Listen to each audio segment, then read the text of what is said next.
அனைத்து நண்பர்களுக்கும் வணக்கம். ஒரு வழியா அண்ணாமலை அவர்கள் கட்சி தொடங்குவார்ன்னு பார்த்தா, இயக்கத்த தொடங்கிட்டாரு. வி த லீடர்ஸ் அப்படின்னு சொல்லி ஒரு இயக்கத்த ஓப்பன் பண்ணியிருக்காரு. 1 ஹவர்ல கிட்டத்தட்ட 1,00,000 பேர் இணைஞ்சுட்டாங்கன்னு சொன்னாங்க. அடுத்து 2 ஹவர்ஸ்ல 2,00,000 கிராஸ் பண்ணிட்டாருன்னாங்க. சரி நான் இப்படிலாம் சொல்றாங்களே உண்மைதானா அப்படின்னு சொல்லிட்டு அவரோட வெப்சைட்ல போய் செக் பண்ணி பார்த்தேன். உண்மையிலேயேங்க 3 ஹவர்ஸ் கிராஸ் ஆயிருக்கு. 3,00,000க்கு மேல மெம்பர்ஸ் ஜாயின் பண்ணியிருக்காங்க. We the leaders dot ஆர்கனைசேஷன்ல.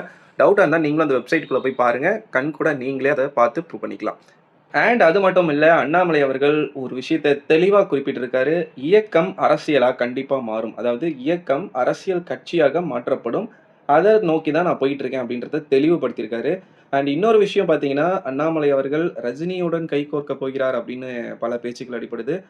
ஒரு புறம் என்ன பேச்சு அடிபட்டிருக்கு அப்படின்னு பார்த்தீங்கன்னா, அண்ணாமலை அவர்கள் கூடிய விரைவில சீமான் அவர்களோட கூட்டணி வைக்கிறதுக்கும் வாய்ப்பு இருக்கு அப்படின்னு சொல்றாங்க.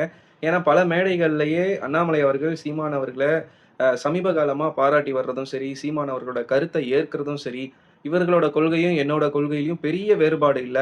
மொத்தத்தில் நானும் சீமான் அண்ணனும் அவர்களும் ஒரே மாரி தான். அரசியல் ரீதியில ஒரே மாரி தான். அப்படின்றத பல மேடைகள்ல அவர் சொல்லியிருக்கிறதையும் பார்த்திருக்கோம்.